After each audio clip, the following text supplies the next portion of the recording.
Good morning student. Today I will teach you activity number 2। हमने activity number 1 में देखा था कि water do we get water, where water we do get from, water हमें कहाँ से मिलता है। फिर वाटर साइकिल देखा था, disappearing trick to the waters वगैरह वगैरह। ओके, तो आज हम देखेंगे कि एक्टिविटी 2 में टेक 2 सिमिलर प्लेट्स। आपको क्या करना है, 2 प्लेट्स लेने हैं। Then one of the plate is sunlight, one of the plate in sunlight and keep the other under the shade। तो एक जो प्लेट है वो सनलाइट में रखनी है और जो दूसरी है वो आपको शेड में रखनी है, यानी शैडो में, यानी छाँव में रखनी है। Okay, then now pour the equal amount of water. आपको क्या करना है, उसमें इक्वल अमाउंट में वाटर रखना है, as like 1 glass of water in sunlight plate and 1 glass of water in shadow plate, जो शैडो में है उसमें। Now pour equal amount of water in each of the plates. Figure number 14.5, you can use a cap of bottle to measure water. Then उसके बाद क्या करना है, आपको एक कैप लेनी है बॉटल की और उससे वो पानी मेजर करना है। Make sure that water does not spill over. Observe the 2 plates after the every 15 minutes. 15 after 15 minutes you have a measure water. Which water is you have read in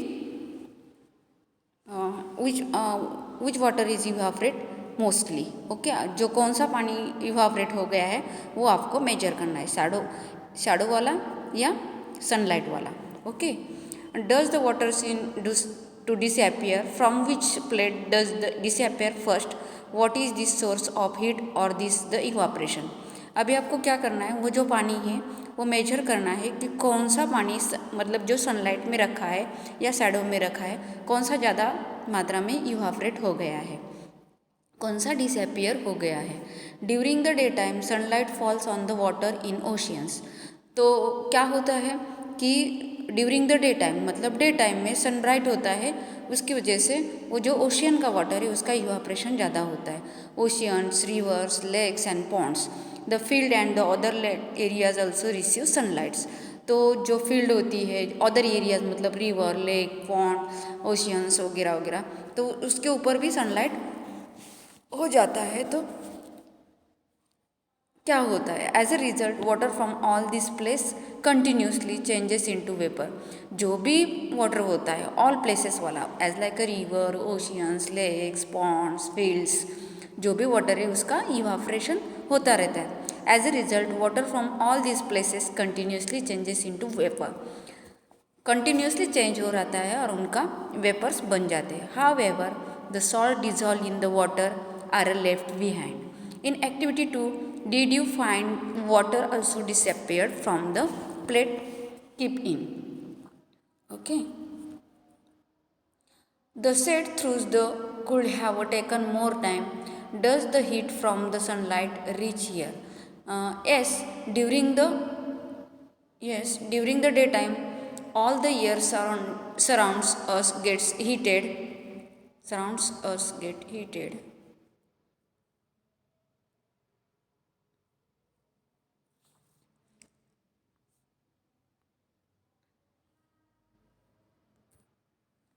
Surrounds us. During the daytime, all the air around us gets heated.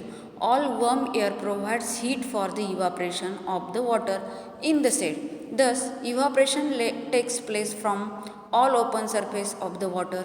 As a result, water vapor gets continuously added to air. However, evaporation of water is a slow process.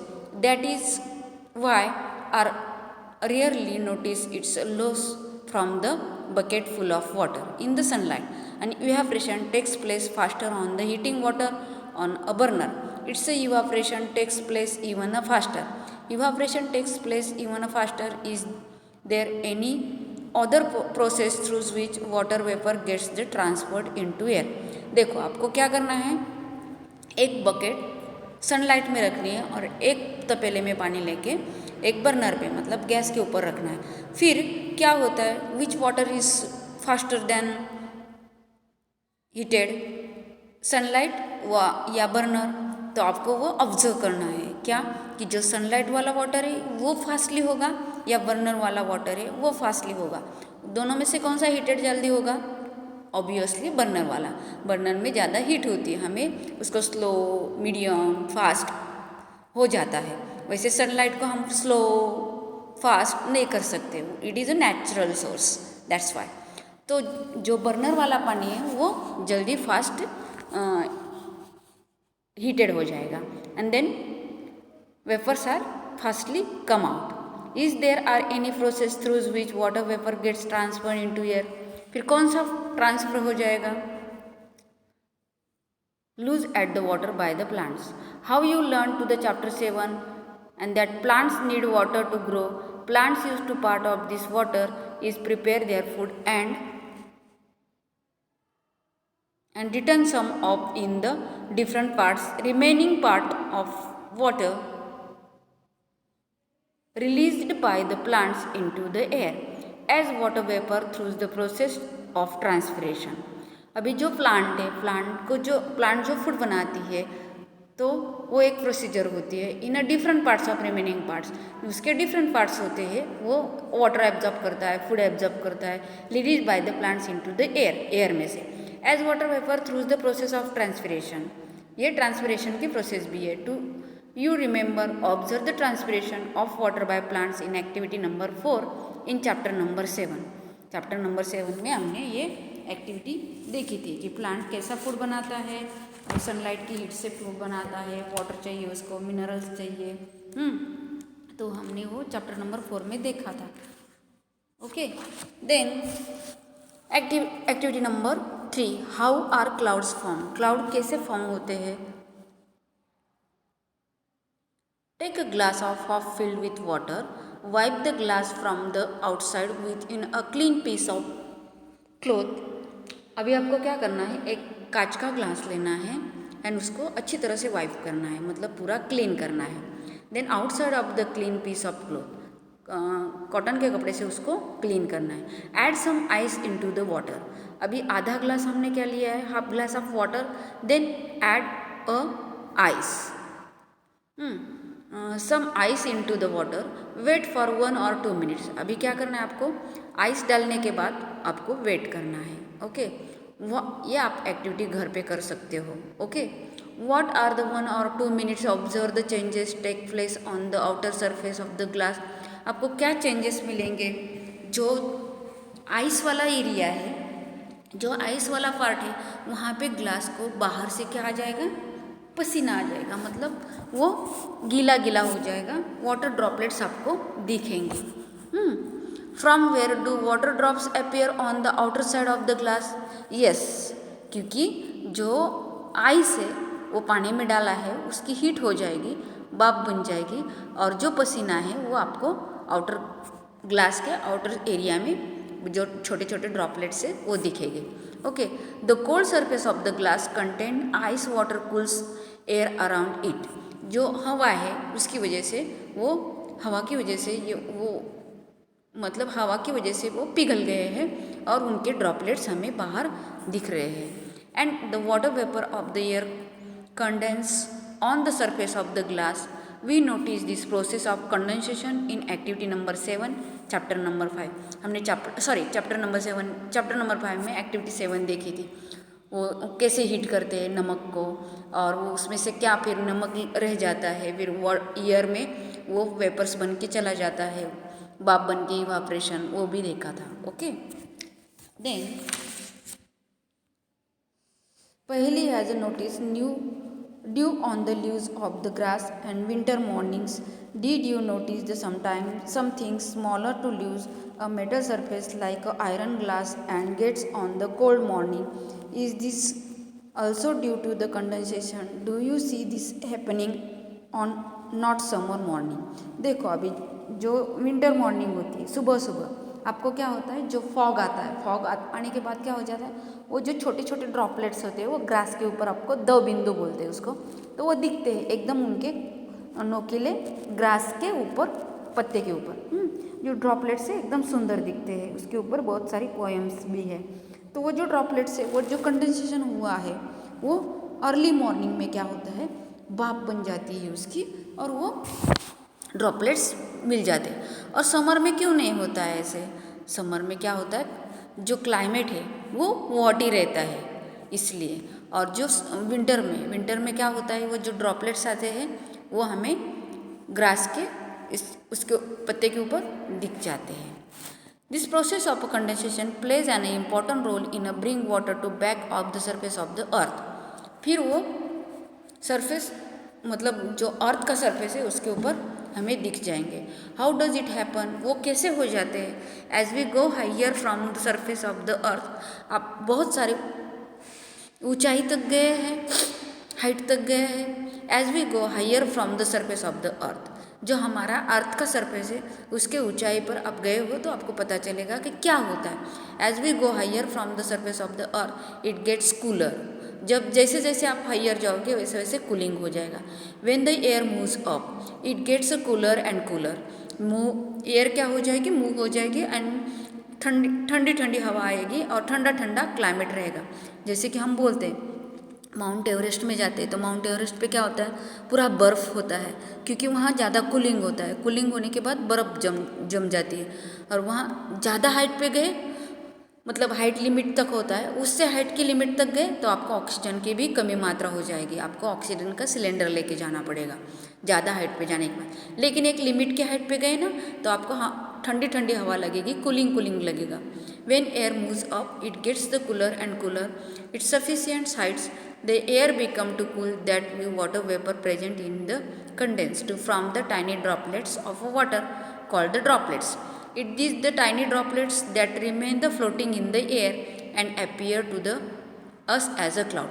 अभी आपको क्या होगा, जो tiny droplets थे तो वो बादल, उनके बादल में फॉर्म हो जाएगा, मतलब क्लाउड में फॉर्म हो जाएगा और क्लाउड के अंदर वो जमा हो जाएंगे और वो बाद में मतलब जब रेनी सीजन है तब वो बरसते भी है।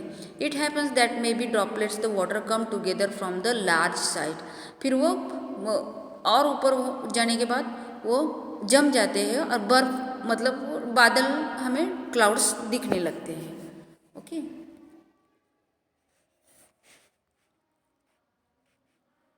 Drops of water, some drops of water become a heavy, मतलब वो फिर हेवी बन जाते हैं, वो जो ड्रॉप्स ऑफ वाटर होते हैं वो हेवी हो जाते हैं।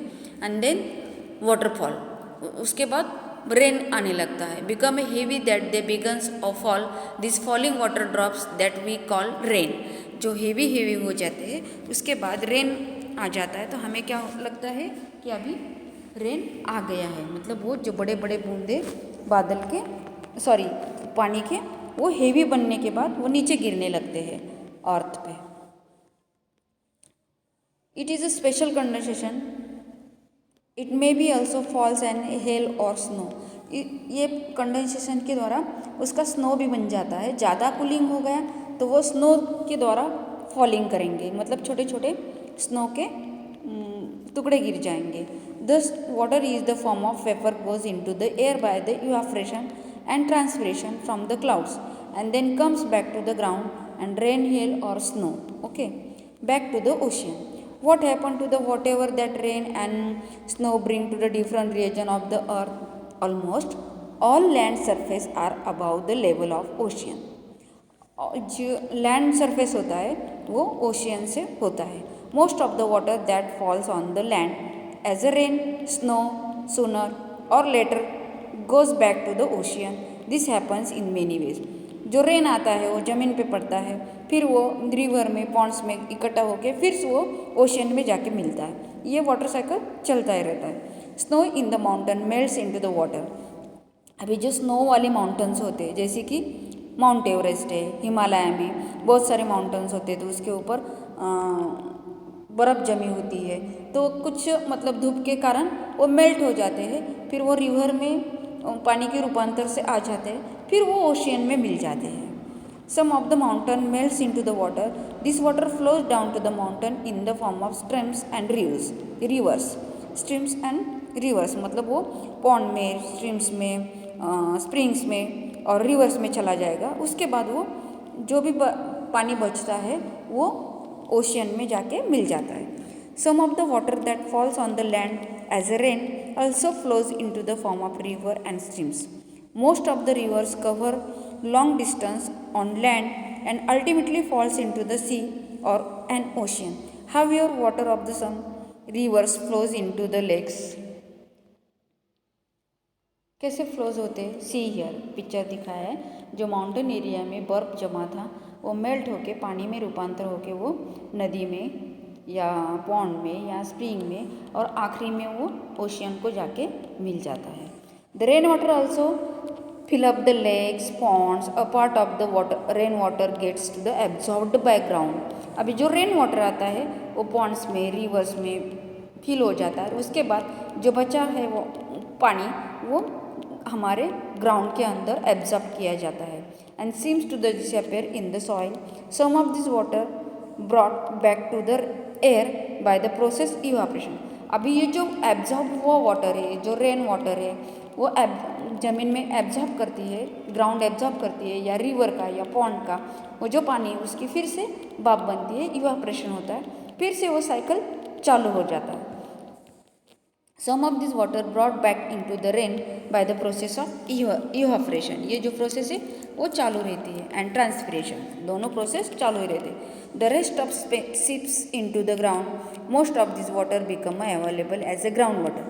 जो अभी बचा कुचा वाटर है वो ज़मीन के अंदर रह जाता है. जब भी हमें मतलब हमें पानी की ज़रूरत होती है तो हम अंडरग्राउंड वाटर ले सकते हैं, बोरवेल से या हैंडपम्प से और वेल से.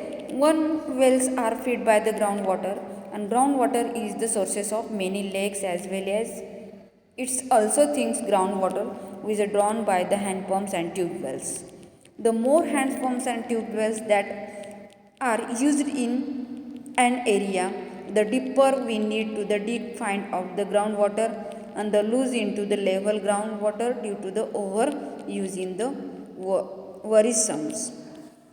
मतलब क्या होता है, जो ग्राउंड वाटर होता है उसमें हम अभी निकालना है तो हमें वो क्या करना पड़ेगा, ट्यूबवेल से या हैंडपम्प से निकालना पड़ेगा.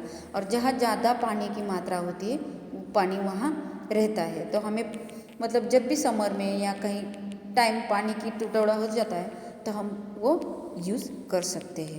पहले want to share the concern with you in those areas where land has a little or no vegetation, then rain water flows quickly. Flowing the rain water also take the top layer of the soil away with the and few areas most of the land is covered with the concrete. This reduces the seepage of the water into the ground and ultimately affect the ability of the ground water. अभी जो concrete roads वगैरह होते हैं उसमें से water flowing ज़्यादा होता है और वो जाके रिवर में या पॉन्ड में या ज़मीन में जाके मुर जाता है वो पानी. Okay, we know the water brought back to the surface of the earth by rain, hail or snow goes back to the ocean. These are the thus water from the oceans and surface of the earth goes into the air vapor, return in rain, hails or snow, finally goes to the back to the ocean. जो भी इतनी procedure होती है फिर वो पानी ocean में जाके मिलता है, फिर ओशियन में से भाप बन जाती है, फिर भी इवापोरेशन हो जाता है, फिर वो वाटर फॉर्म होता है, रेन फॉर्म होता है, फिर रेन. ये वाटर साइकिल ऑलवेज चलता ही रहता है. Thus the circulation of water between the ocean and land is the continuous process. ये क्या प्रोसेस है? कंटिन्यूस प्रोसेस है. This maintains the supply to the water on the land. What if what rains heavily? The time duration and the amount of rainfall varies from the place to place in the some part of the world. In the rain through the air, while there are the place where in rain only for a few days.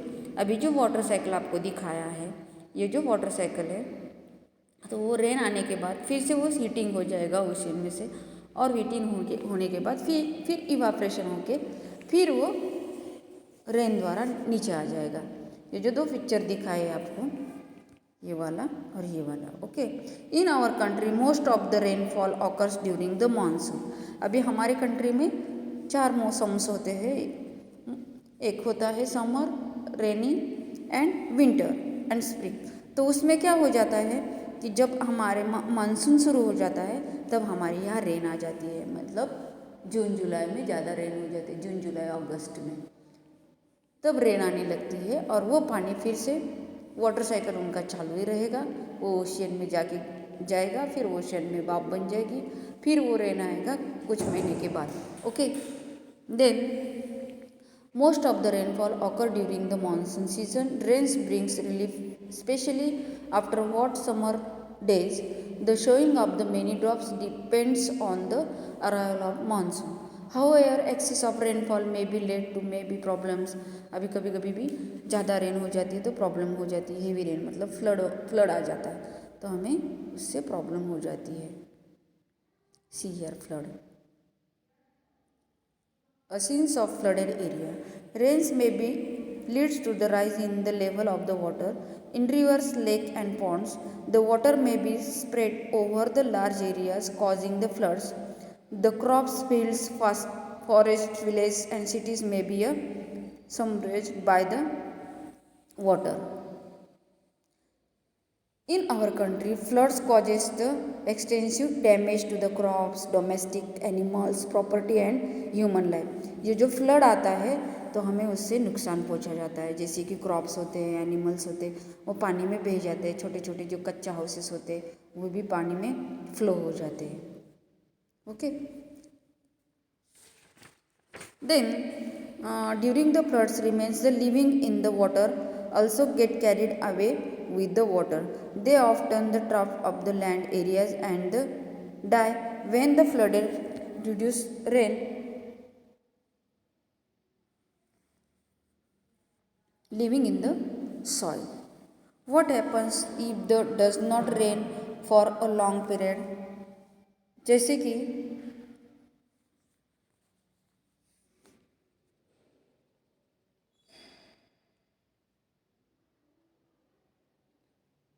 अभी क्या है, बहुत दिन तक बारिश नहीं आई तो क्या होगा, मतलब ड्रॉट होगा। ड्रॉट मतलब क्या होता है, दुष्काल। दुष्काल मतलब उस टाइम पानी नहीं मिलता है, बारिश नहीं आती है, फिर जो जंगल में घास सूखा होता, घास फूस होती है वो सूख जाती है, अनाज नहीं आते हैं, पानी नहीं रहता है, फिर हमारा जो लाइफ है वो बिगड़ जाता है, जो रूटीन लाइफ है वो सारा विस्कलित हो जाता है। Can you imagine what will happen if does not rain in the region for a year or more? 1 year के लिए और ज़्यादा ईयर के लिए ऐसा हो जाएगा तो हमारा जो मतलब जो लाइफ है वो विस्कलित हो जाएगा। The soil continues to the lose water by the evaporation and transpiration. Since it is not being to the brought back by rain, the soil become dry. The level of water in a pond and wells on the region goes down and some of them may even dry up. The groundwater may be also become scarce. This may be lead to the drought. जो पानी है ज़मीन पे वो भी धूप की वजह से सूख जाएगा, जो अंडरग्राउंड वाटर है वो भी और डीप चला जाएगा, मतलब और गहरा चला जाएगा। In drought condition it is difficult to get food and fodder. जैसे कि हमें अभी इस टाइम में हमें फूड में भी बहुत तकलीफ होगी एंड मतलब जैसे कि एनिमल के लिए भी फूड नहीं रहेगा, जो ग्रास है, जो खाना बचाया है वो भी पूरा सूख जाएगा, पानी सूख जाएगा, तो उनको पीने में भी प्रॉब्लम हो जाएगी और फिर उनका भी जीवन विस्कलित हो जाएगा। Heard about the drought occurring some parts of our country or the world. Are you aware to the difficulties faced by the people living in these case areas? What happens to the animals and the vegetations in the condition? Try find out about the by taking to your parents and the neighbors by the reading about the from of newspaper and magazines. Okay, देखो हमारे दादा ने हमें कहानी सुनाई थी ये कि उनके मतलब ज़माने में ड्रॉट हो गया था, दुष्काल हो गया था, तो वो लोग बोलते थे हमें पानी पीने के लिए बहुत दूर दूर तक जाना पड़ता था, हमारे बहुत सारे एनिमल भी मर गए थे, जो जंगल में एनिमल थे वो भी मर गए थे और हमें बहुत पानी के लिए फेस करना पड़ता था। कभी कभी वो 2-2 दिन भी नहाते नहीं थे, इतना पानी का दुष्काल था। मतलब पानी नहीं था उस टाइम। उनको कभी कभी पानी मिल जाता था 1-2 दिन में, तो वो थोड़ा स्टोर करके रखते थे, फिर वो थोड़ा एनिमल्स को पिलाते थे, वो खुद पीने के लिए डोमेस्टिक यूज़ के लिए करते थे। मतलब उनके जीवन में बहुत बहुत मतलब बहुत तकलीफ़ें आ गई थी। तो कभी कभी क्या होता है, ड्रॉट भी हो जाता है, कभी कभी फ्लडेड भी हो जाता है। फ्लडेड होता है तो ज़्यादा हेवी रेन होता है तो भी प्रॉब्लम होती है, ज़्यादा पानी पानी हो जाएगा, फिर अनाज खराब हो जाएगा, फिर प्लांट्स खराब हो जाएंगे, फिर ग्रास खराब हो जाएगा, फिर हमें फूड नहीं मिलेगा, एनिमल्स को भी फूड नहीं मिलेगा। जहाँ हेवी रेन हो जाएगा, जो कच्चा हाउस है वो भी मतलब गिर जाते हैं, बह जाते हैं, एनिमल्स भी बह जाते हैं। दोनों प्रकार का जब होता है दुष्काल, तो हमें लाइफ हमारा पूरा विस्कलित हो जाता है। How can we conserve the water? अभी हमें पानी कैसे कंजर्व करके रखेंगे?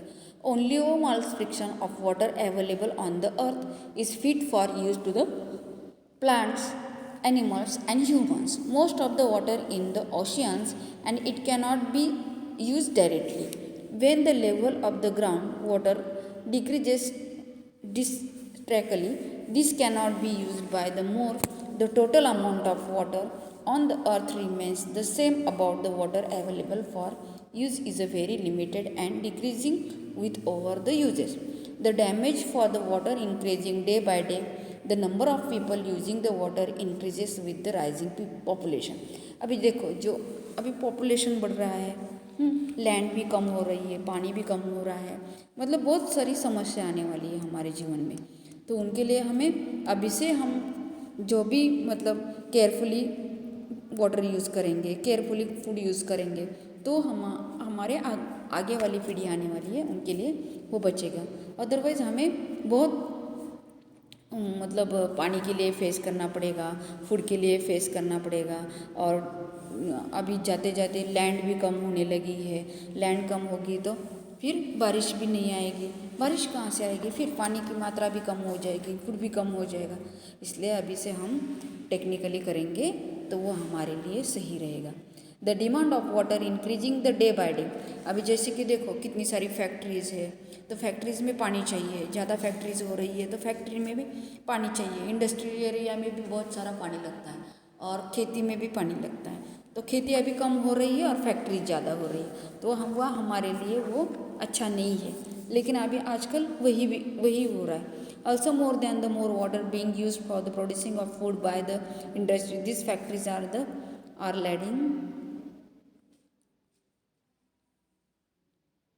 to shortage of water in many parts of the world. Hence, it is a very important that water is used carefully. We should take care of not to waste water. अभी हमें carefully water use करना चाहिए, otherwise हमारी जो आगे वाली पीढ़ी है उनको वाटर ही नहीं रहेगा। रेन वाटर हार्वेस्टिंग, अभी दूसरी एक जो मेथड है रेन वाटर हार्वेस्टिंग, कैसा किया जाता है? One of the way increase the availability of water is to collect rainwater and store it for a later use. And collecting rainwater in this way is collect the rainwater harvesting. These basic ideas behind the rainwater harvesting catch water where it falls. अभी वो कैसा होता है water harvesting? जैसे कि आपकी building है, बड़ी बिल्डिंग है या बंगलो है, उसके ऊपर जो छत होता है, छत का या जो एरिया होता है हमारा आजू बाजू का, जो कंपाउंड के अंदर का, तो वो रेन वाटर वहाँ पे आता है और वो बाहर चला जाता है ड्रेनेज में। उसके अलावा हम क्या करेंगे, वो रेन वाटर को हार्वेस्ट करेंगे। कैसे करेंगे? जैसे ही रेन आएगा वो हम उसको एक टैंक में सेव कर देंगे। वो टैंक में से दूसरी एक टैंक होती है, इधर पिक्चर दिखाया है ये आप देख सकते हो। ये जो रेन वाटर है अभी जो छत पे गिर रहा है, वो पाइपलाइन थ्रू एक छोटे वाले टैंक में लिया है और एक अंदर एकदम डीप ग्राउंड वाटर है, मतलब ग्राउंड टैंक है, उसमें वो फिल्टर होके छोड़ दिया है। तो वो हमें समर में काम आ जाता है। अभी तक का जो हमने वाटर सेव करके रखा है वो पानी सेव ही रहेगा और वो हमें समर में हमें उसका यूज़ हो जाएगा। Okay, what happen to the rain water that falls the place into mostly covered with the contract concrete roads and the buildings, it flows into the drains, isn't it? From the water goes to the river or lake. ये जो concrete road है और जो हमारा concrete area है हमारे घर के आजू बाजू का, जो गेट के अंदर का, तो वो पानी ड्रेनेज में चला जाएगा, रिवर में चला जाएगा। लेकिन वही पानी हम सेव करके रखेंगे तो वो हमारे लिए काम आ जाएगा। रिवर में कभी ना कभी वो पानी सूख जाएगा और हमारे टैंक में है तो वो सूखेगा नहीं, क्योंकि हमने टैंक कंक्रीट की बनी है, टाइल्स लगा के, तो वो पानी वो मुड़ नहीं जाएगा ज़मीन में, एब्जॉर्ब नहीं करेगी और वो पानी हमें सेव होके वो हम समर सीजन में हम वो पानी यूज़ करेंगे तो पानी हमारा और बच जाएगा। Here the two techniques of water harvesting are discussed. Rooftop rainwater harvesting. In this system, is the rainwater is called the collecting from the top of roof to the storage tank and through the pipes. This water may be contain soil from the roof and need filtering. अभी इसमें कुछ कुछ मिट्टी भी होती है, छोटे छोटे पत्थर भी होते हैं, तो उसको हम क्या करेंगे, पहले यहाँ पे जो छोटी टैंक दिखा है उसमें से फिल्टर करके वो पाइपलाइन द्वारा पानी शुद्ध करके ये दूसरे बड़े वाले टैंक में रखा है स्टोर करके, तो वो शुद्ध भी हो जाएगा एंड स्टोर भी रहेगा, तो आपको उसको उसकी वजह से दिक्कत नहीं आ जाएगी। The pipe can be directly into the pit into the ground and this can be seeps into the soil to the to the relieve the groundwater. Another option of the allow water to go into the ground directly from the roadside drains and the collect rainwater. अभी आप वो ये भी water collect कर सकते हो। Keywords: clouds, condensation, drought, evaporation, flood, ground water, hail, ocean, rain water harvesting and water cycle. Okay, अभी हम देखेंगे एक्सरसाइज।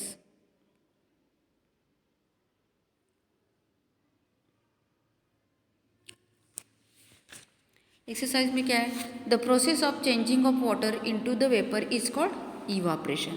जो प्रोसेस होती है वाटर चेंज होता है वेपर में, इसको इवापोरेशन कहा जाता है। The process of changing water vapour into the west is called condensation. जो दूसरी वाली बी वाली जो प्रोसेस है तो वो कंडेंसेशन वाली प्रोसेस है।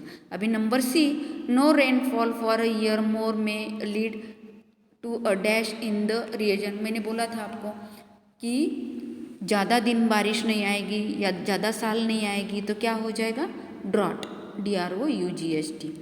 एक नंबर डी, एक्सेसिव रेन में कॉजेस फ्लड। ज़्यादा रेन हो जाएगी तो फ्लड आ जाएगा। State the following weather it is due to expression of evaporation or condensation. आपको जो सेंटेंसेस दिए ABCDE उसमें इवापोरेशन हो जाता है ये प्रोसेस से या कंडेंसेशन हो जाता है, वो हमें देखना है। Okay, water drops appear to the outer surface to glass contains the cold water, condensation. Steam the rising of the water while they are iron, evaporation. Fog appearing on a cold water morning, condensation. जो fog आता है cold water का morning में उसको condensation कहा जाएगा।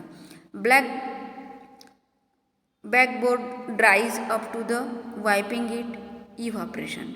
Steam rising from the griddle, water sprinkled on it, evaporation. अभी true false, water vapours present in air only the during the monsoon. खाली वाटर वेपर मानसून में ही हो जाते हैं क्या, no, false. Water vapours into the from oceans and rivers, lakes and but the form of the soil. Water evaporates into the air from oceans, rivers, lakes, not from। यहाँ कहाँ लिखा है but not from, yes ये form हो जाता है इसलिए ये फॉल्स है। The process of water changing into the vapors is called evaporation, true। The evaporation water leaks to the only a sunlight, false। Water vapor and condense to form the tiny droplets of water in upper layers of the air where it is a cooler, true। Okay, बाकी के जो question answer है मैं आपको notebook में करवाऊंगी। Okay, thank you.